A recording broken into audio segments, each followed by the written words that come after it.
Primero que nada, les queremos agradecer a la Asociación Argentina de Microbiología por darnos este espacio para hacer esta actividad que consideramos muy importante en este periodo pandémico, y obviamente a toda la audiencia por tomar su tiempo y también regalárnoslos para esta actividad. La actividad consiste en dos disertaciones que van a estar a cargo de los doctores Gabriel Fabricius y Oscar Botazo. Tiene una duración de entre 30 y 40 minutos cada una de ellas. Al término de la exposición podemos hacer las preguntas, que la pueden ir registrando en el chat y nosotros la vamos a ir tomando. Esa es una actividad que la organizamos desde la subcomisión de vacunología de la Asociación Argentina de Microbiología. Esa subcomisión la conforman los doctores Silvia González Ayala, Laura Riera, Gabriel Fabricius, Pablo Baldi, Ángel Cataldi, Iván Marcipar, Oscar Taboga y yo. Para nosotros realmente es un gusto poder compartir esta actividad, y sin más, me gustaría ya dar comienzo a la actividad, y vamos a comenzar con la disertación a cargo de Gabriel Fabricius, que además de ser miembro de la subcomisión de vacunología, es investigador del CONICET y profesor de la Facultad de Ciencias Exactas de la Universidad Nacional de La Plata. El título de la charla de hoy es Transmisión de enfermedades infecciosas, el rol de los modelos matemáticos, tan importante en esta época también, el caso de COVID-19 en la Argentina. Así que sin más, lo que les pido es que silenciemos todos los micrófonos, tengamos nada más que abierto el de Gabriel para que no haya ninguna interferencia, y todas las preguntas que vayan surgiendo, por favor las escriben en el chat y las tomamos. Gracias. Bueno, buenas tardes a todos. Gracias, Daniela, por la presentación. Bueno, mi idea hoy es contarles un poquito en qué consiste esto del modelado de la transmisión de enfermedades infecciosas, que es mi área de trabajo, y en particular referirme al caso de COVID-19, que nos tiene a todos en tema. En particular referirme, digo, al rol que entiendo que los modelos pueden y deben jugar en esta enfermedad, en el tratamiento y en la ayuda hacia esta enfermedad. Primero voy a hacer una pequeña introducción como para ver, digamos, dónde estamos parados. O sea, una enfermedad infecciosa arranca cuando un microorganismo entra en un individuo que está sano, se reproduce, lo infecta y eventualmente lo enferma. Eventualmente, dependiendo de una serie de factores, como son el estado, digamos, de salud del individuo, dependiendo de la enfermedad, puede ser que dependa de la edad del individuo, cuánto patógeno le entró, una serie de cuestiones. Si el individuo se enferma, después pasamos a otra fase, que es el contagio. Si el individuo se enferma, es decir, si no logró derrotar al patógeno antes, y después entra otra fase que es la propagación en la sociedad. Entonces, en todo este fenómeno, la vacuna es, digamos, la manera de luchar contra una enfermedad infecciosa. O sea, históricamente es la manera de ponerle un freno. Y, digamos, la vacuna actúa sobre el estado inmune del individuo,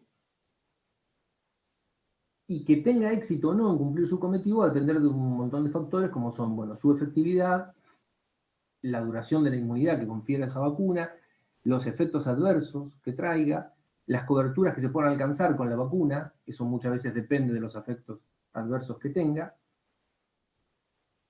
Y entonces, bueno, en todo este panorama, digamos, uno dice, hacer un modelo con esto, o sea, porque el problema es realmente muy complejo, entonces resulta raro que uno piense que tiene sentido hacer un modelo matemático para describir todo esto. El punto es que cuando aparecen preguntas, como por ejemplo ahora, que es, ¿podemos levantar la cuarentena? Si viene la vacuna, ¿a cuántas personas vamos a vacunar? Si no hay vacunas suficientes. O si la inmunidad dura poco, si tiene poca efectividad, ¿cuántas dosis habrá que dar?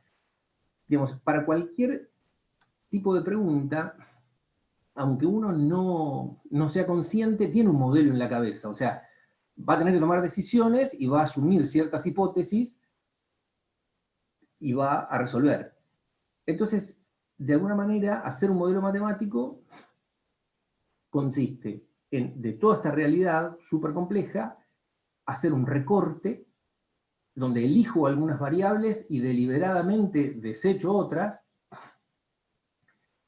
y establecer conexiones entre esas variables, o sea, definir procesos que hagan cambiar esas variables y expresar todo eso en términos matemáticos. O sea, eso es hacer un modelo matemático. Nunca tengo que perder de vista, cuando hago el modelo, que ese recorte que yo hice se basa en ciertas hipótesis. Y si esas hipótesis dejan de ser ciertas, mi modelo se derrumba.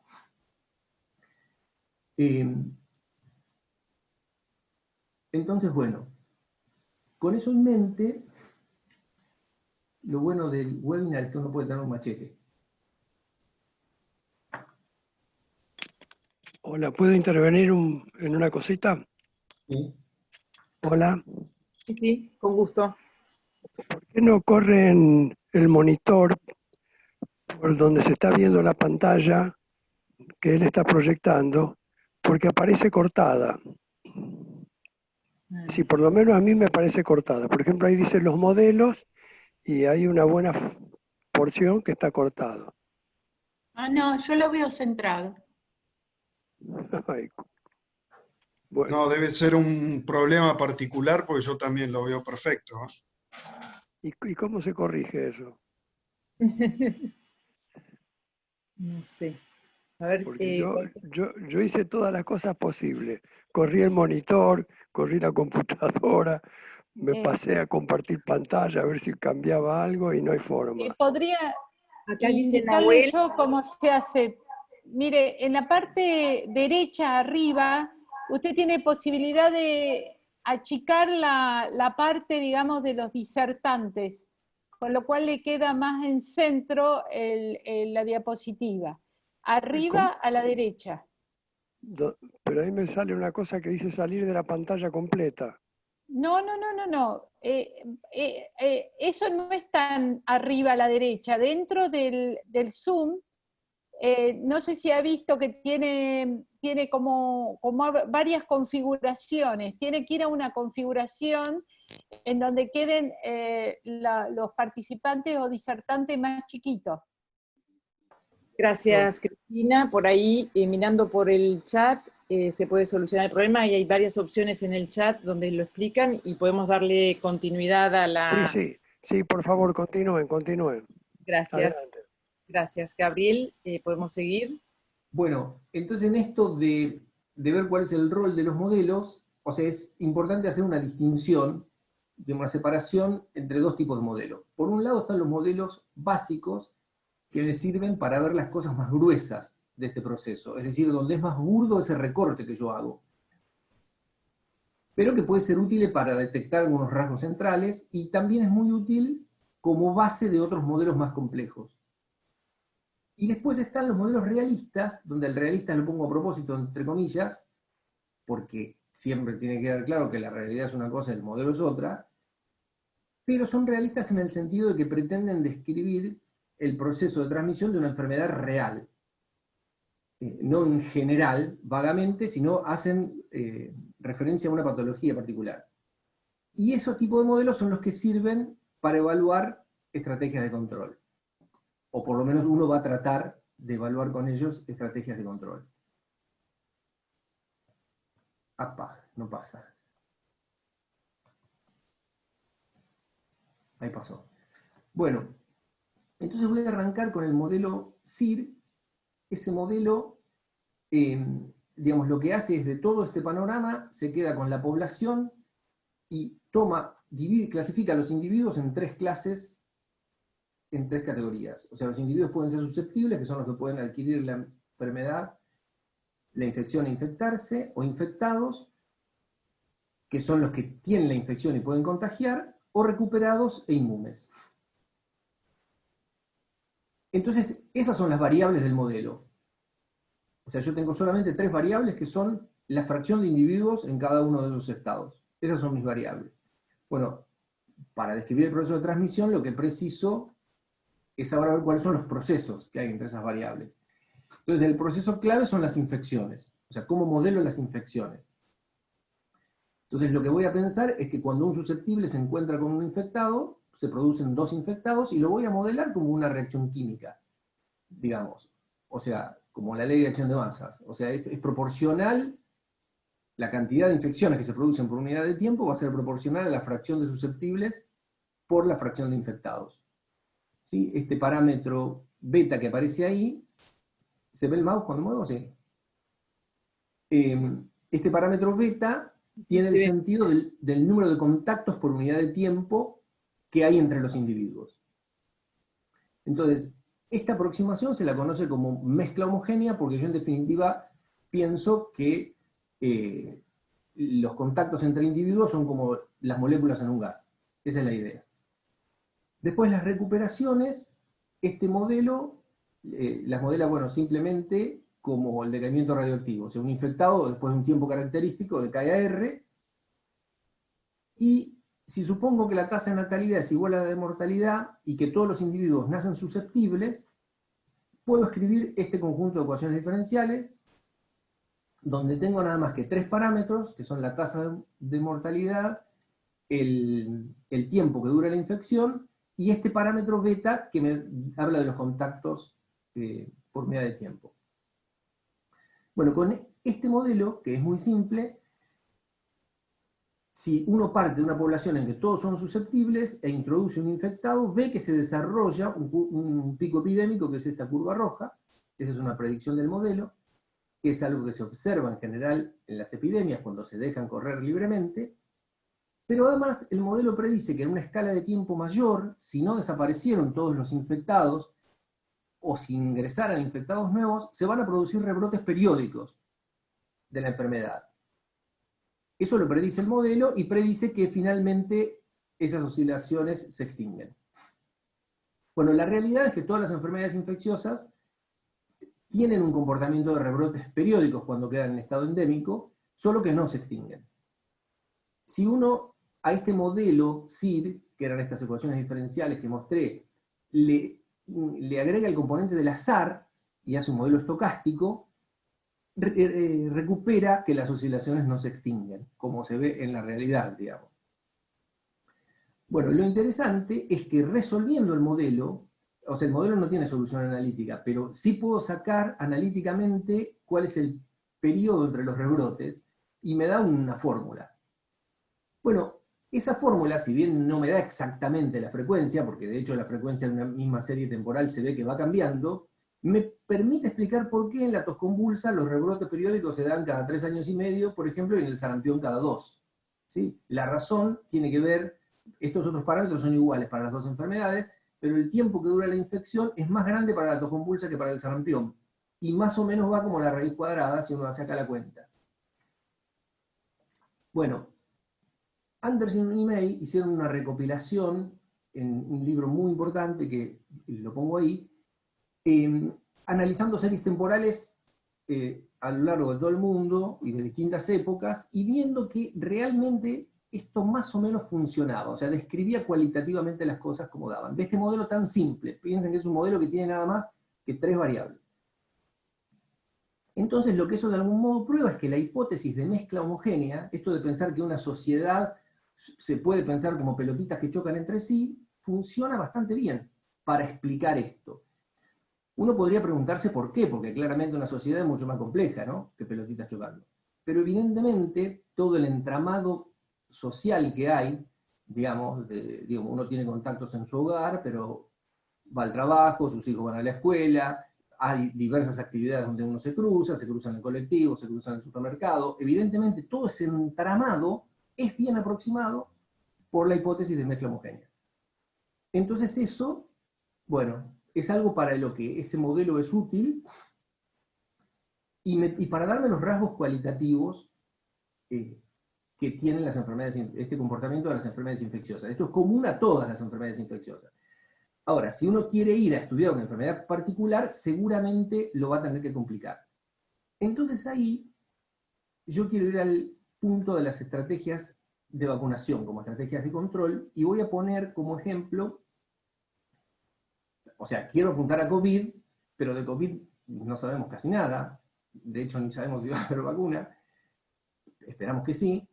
Entonces voy a poner como ejemplo el caso de la tos convulsa, porque eso nos va a dar una idea de en qué puede ser útil, que yo estoy convencido que va a jugar un rol fundamental, el modelado matemático cuando tengamos la vacuna. Entonces, sí. Bueno, la tos convulsa es una enfermedad respiratoria muy contagiosa y que ataca principalmente a los bebés. O sea, el grupo de riesgo son los chiquititos, y la vacuna que hay contra la enfermedad no tiene la efectividad suficiente para erradicarla. Entonces lo que sucede es que la enfermedad es endémica en todo el mundo. Entonces está circulando, y los chiquitos que no están vacunados, muchos se mueren. En particular, la vacuna se da recién a los 2 meses porque el sistema inmune no está desarrollado todavía, entonces ahí hay un intervalo que queda sin protección. Bueno, eso se resolvió últimamente. Y el tema está que como la inmunidad se pierde, a los 6 años se da una dosis para reforzar la inmunidad cuando los chicos van a la escuela, que se supone que ahí hay mucho contacto, y después, bueno, se va perdiendo la inmunidad, y se veía que en los púberes había como un pico de la incidencia. Entonces se empezó a discutir en 2009 si aplicar o no una dosis a los 11 años, con el objeto de ganar inmunidad general y proteger al grupo de riesgo. O sea, ¿cuál sería el impacto de introducir una vacuna a los 11 para proteger al grupo de riesgo? Ahí no era tan claro como la vacuna de los 6, porque a los 6 años muchos nenes de la escuela tienen hermanos bebés, a los 11 ya no tanto. Entonces, bueno, ahí se empezó a discutir, y en algunos lugares hicieron modelos. Bueno, y ahí es como yo en realidad entré a trabajar en esto, porque Daniela justamente veía que en otro lado del mundo estaban usando modelos, y entonces me sugirió que nos pusiéramos a tratar de armar un modelo. Y armamos un modelo para tratar de evaluar esa estrategia. Entonces quiero contar un poco para ver cómo es que a partir de un modelo básico como el CIR, cómo uno tiene que complicarlo si quiere realmente hacer un aporte a una enfermedad real. Entonces lo primero que uno tiene que tener en cuenta acá es que con las dosis de vacuna uno va adquiriendo inmunidad, pero precisa por lo menos 3 dosis para no enfermarse. Con una 4ª dosis, bueno, ahora voy a mostrar qué es lo que pasa, y esas dosis la inmunidad se va a perder. O sea, cuando pase un tiempo uno va a perder esa inmunidad y va a bajar a las otras clases. Incluso la inmunidad natural, hay pruebas de que se pierde para pertussis, entonces uno tiene que considerar que puede suceder esto, y la idea es que en las clases de menor inmunidad los individuos se infectan, pero no tanto, entonces son menos contagiosos, o sea, tienen menos síntomas, y uno los hace contribuir a la fuerza de infección, que es esta fuerza de infección, es lo que hace que después cuando contacten con susceptibles los enfermen, pero los individuos con menos grado de inmunidad contagian menos. Bueno, ahora, uno podría decir, ya está el modelo acá, ya tiene bastantes cosas,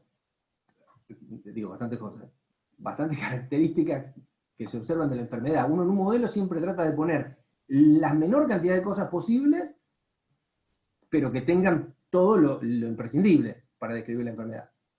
Sobre todo para las preguntas que uno se quiere hacer. Entonces nosotros la pregunta que nos queríamos hacer acá era, si vacuno a los 11, ¿cómo afecta a los de 1 año? Entonces preciso incorporar la edad, si no, no me va a servir de nada.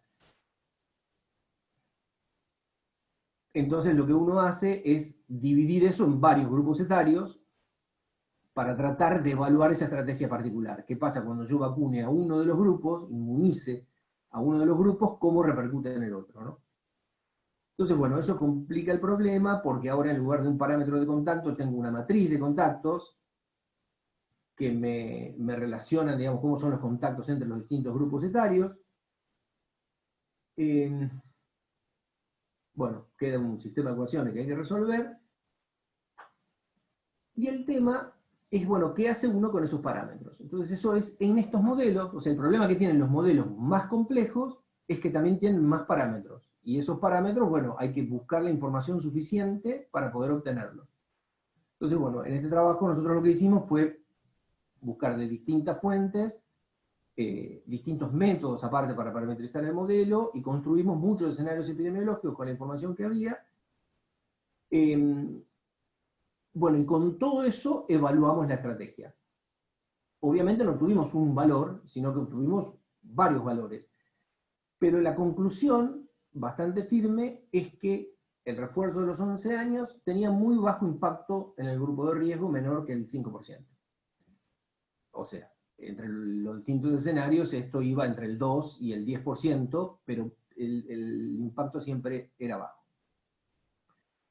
Por otra parte, ahí vimos que las incidencias son muy sensibles a la población que está inmunizada con las 3 primeras dosis. O sea, el efecto de la vacuna de los 11 siempre es bajo, pero si la cobertura vacunal cambia un poco de las primeras dosis, cambian mucho las incidencias. Entonces, esto es una cosa que iba a decir al principio, me olvidé, que es que otra cosa que pasa con los modelos es que a veces uno va con una pregunta, pero trabajando y analizando y viendo los resultados que le devuelve el modelo, aparecen otras cosas en las que uno no había pensado. Para eso sirve también un modelo, para ayudar a pensar el problema, ¿no? Bueno, eso es propio de la investigación científica en general y de los modelos también. Nosotros entonces lo que vimos ahí era, bueno, ¿por qué no miramos cómo se está vacunando en la Argentina las dosis primarias y vemos cuál es si ahí hay algo posible para mejorar? Entonces, bueno, vimos que las coberturas de las dosis cambiaban por región.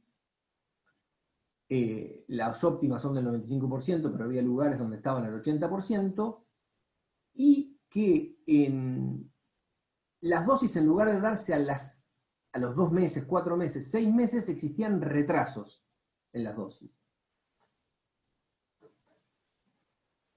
Entonces, evaluamos, bueno, y esos retrasos no eran iguales en zona urbana que en zonas suburbanas de La Plata.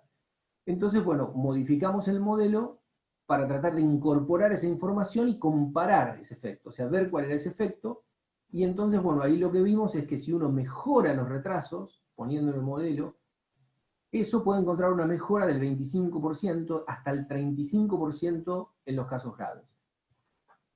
Entonces, otra vez, acá hay una banda, entre el 30 y el 40% será, pero hay un potencial mucho más grande que con la vacuna de los 11. Entonces, ¿eso qué quiere decir? Quiere decir, en el mundo se estaba hablando, se puso acá la vacuna de los 11, de la importancia que eso tenía, pero uno siempre tiene que mirar en su país con sus características a ver cuál es el impacto que eso puede tener. Y bueno, acá hay otras medidas, evidentemente más urgentes, prioritarias, que podrían tomarse en la dirección de mejorar esa patología. Bueno, ¿qué esto tiene que ver con COVID? COVID no tenemos vacuna todavía, pero todos, digamos, es la esperanza, digamos. O sea, todos estamos esperando a ver si aparece la vacuna. Hay muchísimos ensayos que se están haciendo y probablemente tengamos vacuna. Lo que no se sabe es qué eficacia va a tener la vacuna, no se sabe cuánto va a durar la inmunidad, no se sabe cuántas dosis van a ser necesarias para adquirir inmunidad. Lo que sí se sabe es que el grupo de riesgo está invertido con respecto a pertussis, o sea, son los adultos mayores, no los nenes, pero como no se saben las reacciones adversas que va a tener la vacuna, no se sabe si se les va a poder dar a los adultos mayores. Y tampoco se sabe cuándo las vamos a tener, ni en qué cantidad van a estar disponibles. Entonces, el objetivo de máxima, obviamente, va a ser a través de la vacunación eliminar la transmisión de la enfermedad. que desaparezca. Pero no se sabe, va a depender de todas esas características si eso es posible.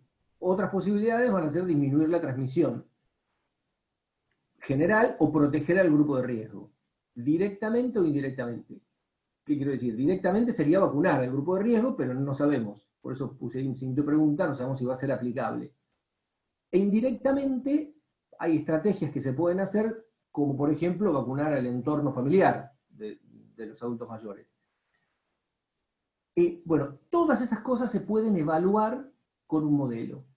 O sea, y en un caso, yo creo que, digamos, estas de proteger, no dije de disminuir la transmisión. La manera de disminuir la transmisión va a implicar saber qué grupos etarios es más útil vacunar, ¿no? O sea, bueno, si se puede vacunar a todo el mundo, se vacunará a todo el mundo, pero todas esas cosas son cosas que no sabemos, digamos, ¿no? Porque no sabemos cuáles van a ser las características. Pero entonces, bueno, una cosa que estamos haciendo es tener un modelo afilado para esto, para poder ayudar a contestar esas preguntas.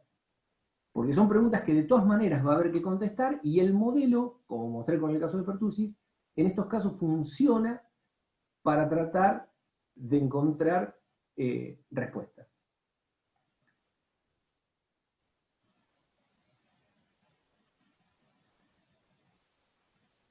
Bueno, no sé si me quedó algo en el tintero.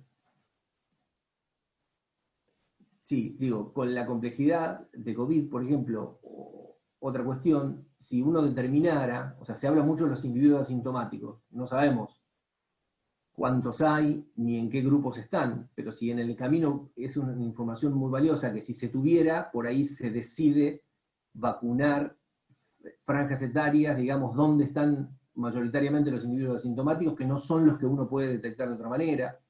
O sea, obviamente esto no va a salir solo del modelado, sino que el modelado es parte, eso sí, es una pata de un grupo interdisciplinario que va a tener que discutir y evaluar las medidas, pero puede hacer un aporte en esa dirección. Bueno, esta es la parte más difícil, que es en qué me pueden ayudar los modelos con la situación del COVID hoy. Bueno, no voy a hacer una repasada de toda la enfermedad, supongo que de lo que se sabe, todos los días nos vamos enterando cosas nuevas de la enfermedad, supongo que todos más o menos están al tanto, pero hay algo sobre lo que al principio hubo dudas, pero ahora ya está bastante claro, que es que el periodo de incubación de la enfermedad dura entre 4 o 5 días y la infectividad empieza antes, ¿no? Antes de la aparición de los síntomas. 1 o 2 días antes de la aparición de los síntomas, los individuos ya contagian y parece ser que es el periodo en que son más contagiosos. Entonces, bueno, eso es lo que hace que sea difícil de tomar medidas como actuar sobre la gente infectada, que aparentemente es la diferencia más importante que hay con el SARS, que a la que se la pudo detener, no llegó a expandirse tanto como COVID, porque el pico de infectividad se producía a los 5 o 6 días de iniciados los síntomas. Pero eso no es lo que sucede acá. Eso sumado a la existencia de asintomáticos hace que uno tenga que tomar medidas que actúan sobre toda la población, no solamente sobre las personas que presentan síntomas. Entonces, bueno, así es como aparece la cuarentena, y evidentemente la cuarentena total sería la solución, pero eso no se puede porque uno por lo menos salir a buscar comida tiene que salir, y bueno, alguien tiene que hacer esa comida y ponerla en el estante, y bueno, hay actividades mínimas que hay que hacer. Entonces los modelos pueden ayudar para ver cuál de esas medidas de aislamiento es menos peligroso relajar. Y en todo caso, qué otras medidas se podrían tomar para acompañar la cuarentena. Bueno, entonces, en lo que sigue, yo ya les adelanto que no voy a contestar ninguna de estas 2 preguntas. O sea, el desarrollo del modelado hasta el momento, yo creo que no, o sea, yo no he visto que hayan dado respuesta a esto. Lo que quiero hacer por ahí es contarles, bueno, algunos aspectos que hay que tener en cuenta a la hora de encarar un modelo para contestar estas preguntas, y bueno, cuáles son las dificultades con las que uno se encuentra, y bueno, cuál es el estatus de la situación. Una dificultad, un problema de esto es que uno no ve las caras, ¿no? Y no sé si yo estoy súper acelerado y me descolgué del mundo. A veces uno en una charla ve las caras de los otros. No sé cómo vengo. Bueno. Entonces, uno de los problemas es la naturaleza estocástica del problema. O sea, que interviene el azar. O sea, ahora me estoy refiriendo al problema de modelar en cuarentena, ¿no? Entonces, bueno, lo que voy a hacer es mostrarles un ejemplo. A partir de unas simulaciones que yo estuve haciendo con un modelo para COVID, les quiero mostrar en qué consiste este problema con el que uno se encuentra. Bueno, en este modelo los individuos pasan de susceptibles cuando se infectan en una fase expuesta, donde, digamos, donde no pueden contagiar, y recién cuando entran a esta clase infecciosa pueden contagiar, ¿no? O sea, pasan de susceptible a 2 clases expuestas, 2 clases infectados y recuperados. Esto de tener más de una clase de cada tipo es porque permite describir mejor las distribuciones de tiempos de incubación y de infección que se ven en la literatura. Bueno, este modelo que les voy a comentar es un modelo de individuos. Eso quiere decir que en lugar de tener 3 variables, cada individuo es una variable. ¿Sí? O sea, si tengo acá estoy pensando en modelar una población de unos 20.000, 30.000 habitantes, un barrio, digamos, tengo 20.000 variables. O sea, tengo 20.000 individuos y cada uno puede estar en esos 6 estados que mostré antes. Y voy a pensar en 2 tipos de contacto. O sea, los individuos pueden tener contacto dentro del hogar, con sus familiares, o pueden tener contactos con cualquier otro fuera del hogar, con un parámetro beta diferente. Ahora, ¿qué quiere decir en los hechos? Yo dije que uno introduce el azar. ¿Qué quiere decir? ¿Qué quiere decir en los hechos que introduzco el azar? El parámetro este beta para mí va a valer 0,26 aproximadamente, 0,26 contactos por día. Eso quiere decir que los individuos, que pienso que todos tienen el mismo número medio de contactos con el exterior, es de un contacto cada 4 días. Pero eso no quiere decir que pasan 4 días y tienen un contacto, pasan 4 días y tienen un contacto. O sea, eso es un promedio. Entonces, para simular esto introduciendo el azar, uno lo que hace sorteos, y bueno, dentro de esos 4 días, en qué momento le toca a cada individuo tener el contacto. Entonces puede tenerlo en cualquier momento. Después, dependiendo de si contacta con un infectado o no, se va a infectar. Bueno, considero distribución, no son todas las casas de 4, como dice acá el dibujito, sino considero unas distribuciones como son en la provincia de Buenos Aires. Y la cuarentena la tengo en cuenta de 2 maneras. Pensando que los contactos que tienen los individuos en el hogar con el exterior, solamente hay 2 que salen de la casa. Pensemos que los nenes se quedan en casa, en esta manera de simular la cuarentena, y multiplico estos contactos beta por un factor de reducción. O sea, cuando empieza la cuarentena, los contactos con el exterior se reducen. Y elijo ese factor de manera que la transmisión de la enfermedad esté cerca del umbral de propagación. ¿Sí? Cerca del umbral de propagación quiere decir que un infectado típicamente contagia a una persona mientras le dura la infección. Entonces, si hay 100 infectados en un momento, y típicamente siempre va a haber 100, ¿no? Porque cuando esos se van desinfectando, contagiaron a otros. O sea, elijo los parámetros para que pase eso. ¿Por qué? Porque esa es la situación de cuarentena.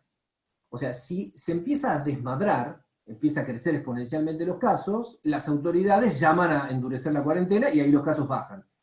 Si los casos relajan mucho, entonces las autoridades dicen, bueno, volvemos a levantar las actividades. Y eso es lo que hace que uno, cuando ve las curvas, son más o menos rectas. Las curvas más o menos rectas es que estamos siempre en el umbral de propagación, en general. Bueno, entonces la simulación que voy a hacer es esta. Introduzco 5 individuos infectados, en el sistema un día, dejo evolucionar, dejo que siga su curso la enfermedad, y a los 16 días comienzo la cuarentena. La cuarentena tomo que los contactos se reducen en un 60%. Y dejo evolucionar el sistema. Bueno, estas son 10 simulaciones. O sea, ¿esto qué significa? Dejo andar el sistema, o sea, empiezan los contagios, por ejemplo, puede ser la curva azul que está acá, terminó a los 100 días en 1200 casos. ¿Sí? Ahora, la curva esta celeste, de más abajo, terminó en 400 casos. ¿Por qué? Por mero azar. ¿Sí? O sea, si estos parámetros representan a una localidad, supongamos Avellaneda, podría ser Avellaneda, que no tuvo casos importados, que le vinieron así unos casos y arrancó, eso quiere decir que Avellaneda por ahí es la curva roja. ¿Sí? Bueno, nunca nos vamos a enterar de las otras, eso es la realidad que le tocó, pero pudo haber sido las otras en las mismas condiciones. Sí, en las mismas condiciones, haciendo la cuarentena igual, por mero azar, el resultado puede ser distinto. ¿Sí? Y estas no son 10 particulares, si yo hago 100, me dan esto. ¿Sí? Es decir, que si yo tengo que hacer una predicción, ¿cuál es la predicción? A los 100 días, yo inicié con 5 casos, a los 100 días, ¿cuántos casos predigo que va a haber? Y bueno, puede haber entre 50 o 1700. Eso es lo que me predice el modelo. Cualquier número, casi cualquiera, con la misma probabilidad. ¿Sí? Uno podría decir, bueno, está bien, pero yo sigo a una curva de estas. A ver, cuando vengo por acá, por el día 40, yo ya veo que esta viene así, y digo, bueno, entonces esto va a seguir recto hacia allá, ¿no? Bueno, pero por ejemplo ahí agarro 3 de las curvas, y hasta el día 40 las 3 vienen en fenómeno igual, y el día 40 agarran para lugares diferentes. Eso es parte de la naturaleza del problema, digo, no solo del modelo sino de la realidad. O sea, interviene el azar. Nadie tiene contactos regularmente. Interviene el azar y esto puede suceder. Entonces, la naturaleza estocástica del problema hace que no se pueda predecir el futuro. O sea, si hay algo que yo no puedo hacer con el modelo, es decir, cuántas camas de hospital voy a precisar. No puedo hacer eso. ¿Sí? No puedo decir cuántos muertos va a haber. No, para eso no sirve el modelo. ¿Sí? No, porque estos resultados que estoy mostrando es en idénticas condiciones, y además sabemos que las condiciones cambian todo el tiempo, y además el sistema de salud suele intervenir.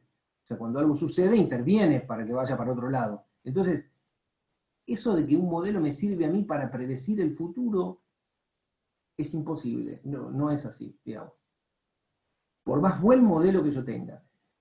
Entonces uno dice, bueno, entonces no sirve para nada. Bueno, esto es para unos parámetros del modelo. Si yo cambio los parámetros del modelo, supongamos en lugar de un 60% de reducción de los contactos por la cuarentena, supongo que es el 50%, obtengo esto. Acá las curvas ya se ven que son exponenciales porque me fui del umbral de propagación, y si miran la escala, y bueno, ahora llego como hasta los 5.000 casos. Entonces acá, la predicción del modelo es que los casos van a ser entre 200 y 5.000. ¿Sí? Hacemos la proporción de, según los enfermos, cuántos son graves, cuántas camas voy a precisar, entonces voy a decir, y vas a precisar entre 50 y 800 camas. Ese es el tipo de predicción que puede hacer un modelo. Y suponiendo que la realidad no cambie y que el modelo esté describiendo bien. Bueno, otro problema serio es la naturaleza heterogénea de la situación de cuarentena. Por ejemplo, yo recién mostré qué es lo que pasa en un barrio. Ahora, no tengo la mezcla homogénea acá. Es decir, puede suceder, porque los barrios están poco conectados en cuarentena. O sea, hay un barrio que por ahí está aislado del otro. ¿No es cierto? Eso lo vimos, por ejemplo, a mediados de abril estalló en Villa 31. ¿Por qué no estalló antes? Y porque no había llegado ahí la enfermedad. Entonces, si yo hacía un modelo de mezcla homogénea, pensando que todos se contactaban con todos, no iba a describir ni soñando esa situación. ¿Sí? O sea, lo que está pasando en una región es muy distinta de lo que puede estar pasando en otra. O sea, acá puedo tener infectados y estos de acá no se enteran de que eso está pasando. Entonces, si yo hago un modelo donde digo, no, tengo mezcla homogénea, cualquier cosa me va a dar. Además, es peligroso porque podría suceder que yo tengo en un barrio, estoy señalando la pantalla, tendré que usar el puntero, yo podría tener una situación en la cual tengo en un barrio un foco que se está apagando, en otro barrio también un foco que se está apagando, y en otro un foco que se está prendiendo. Y si yo miro el partido, analizo los datos del distrito, que involucra a todos esos barrios, me va a dar que es constante. Y no es así. O sea, el problema de heterogeneidad es algo que hay que tener muy presente, tanto para analizar los datos como para usar los modelos. Entonces, los modelos de mezcla homogénea no aplican para estudiar un problema en cuarentena. Y usarlos para monitorear un departamento puede ser muy peligroso, porque se me puede escapar un foco. Entonces, bueno, lo primero que tengo que hacer a la hora de modelar la situación de cuarentena es hacer un diagnóstico adecuado de la situación. ¿Eso qué quiere decir? Tomé como ejemplo la matanza. Vengo apuntando los datos que salen en la página en junio. Alrededor de 200 casos, 200 y pico por día está viendo en la matanza. Ahora, de esos casos, ¿cuántos son de cada departamento? Eso es fundamental si uno quiere modelar, saber cuántos datos tengo cuántos casos tengo por departamento en función del tiempo. Después, otro elemento central es tener información de las cadenas de contagio. O sea, el proceso de transmisión se está dando dentro de los departamentos, entre un departamento y el departamento vecino, o son datos que están viniendo de Cava, son infectados que están entrando de Cava. Bueno, eso obviamente es algo que, bueno, las autoridades sanitarias entiendo que lo conocerán y lo usarán, pero si uno pudiera imponer esa información en los modelos, podría ir un poquito más allá. Otra información que es muy importante cuando uno quiere modelar es, por ejemplo, cuántas personas del grupo familiar se enferman. O sea, tenemos algunos datos de cómo es eso en Alemania, por ejemplo, pero es poco probable que acá las cosas sean igual. Entonces sería bueno saber acá, que yo en La Matanza estamos por los 6.000 casos en total. Entonces eso quiere decir que ya hay muchas casas que ya saben si se infectó toda la familia, cuántos individuos de la familia se infectaron, por lo menos con síntomas que hayan sido reportados. Entonces, toda esa información, hago una más de ahí, es en qué estadios son detectados por el sistema de salud. O sea, es información fundamental para poder hacer un modelo que pretenda ayudar en una estrategia de control, ¿no? Bueno, evidentemente si yo, simplemente por una cuestión descriptiva, yo sé que los casos, supongamos que los tengo en este departamento, están entrando de Capital Federal, bueno, uno va a querer tomar una medida que sea cortar la circulación ahí. Si los casos están reproduciendo adentro del departamento, hay que aflojar la actividad del departamento. Eso no se precisa un modelo.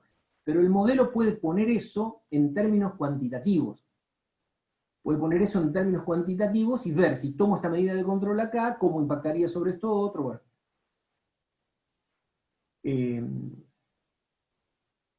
Bueno, nada, todo esto creo que ya lo dije, así no me paso del tiempo. Bueno, nada, simplemente como cierre de esto, es que en general los modelos más complejos, como mostré al principio con el caso de Pertussis, requieren de más datos. Entonces es fundamental tener esos datos si uno quiere hacer un modelo que sirva realmente, que pueda ayudar.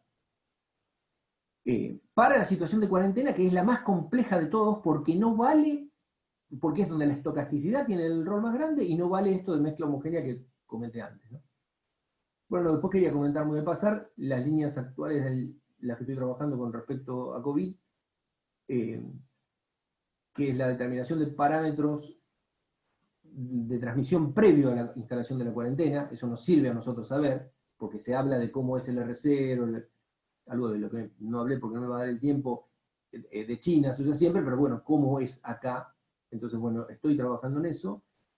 Y después estamos desarrollando, en colaboración con Santiago Zarratea, que es un becario del CONICET, y Paula Bergero, que es una investigadora de mi grupo, bueno, modelos para evaluar esto que comenté de las estrategias vacunales. Es decir, no sabemos nada de la vacuna, pero de todas maneras estamos implementando el modelo con lo que se sabe de la transmisión, con el resto de los compartimentos que tiene el modelo, y de los contactos entre individuos, etcétera, para estar listos para cuando sepamos algo de la vacuna, poder hacer esas evaluaciones. Porque todo esto lleva tiempo, digamos. O sea, cualquier trabajo de estos lleva mucho tiempo y el problema es que acá las respuestas se precisan rapidísimo. Bueno, y finalmente, otra línea que estoy haciendo en colaboración con Rodolfo Borsi, José Camino, Manuel Carrevalo, Tomás Grigeda, del IFRICID, es tratar de desarrollar modelos estocásticos de agentes más complejos que el que yo mostré. Yo mostré el modelo que es con el que estoy estudiando antes de la cuarentena, cómo determinar los parámetros. Estamos tratando de modelos que tengan en cuenta estructura entre distintos barrios y además cómo es la estructura dentro de un mismo barrio a medida que se va levantando la cuarentena, si vuelven las actividades, qué contactos uno va agregando, ¿no? Entonces, bueno, ellos que son expertos en otras áreas de la física me están dando una mano con eso, lo estamos haciendo en colaboración. Bueno, nada más. Bueno, buenísimo. Un área en enfermedades infecciosas y vacunología muy importante y en estos tiempos más aún.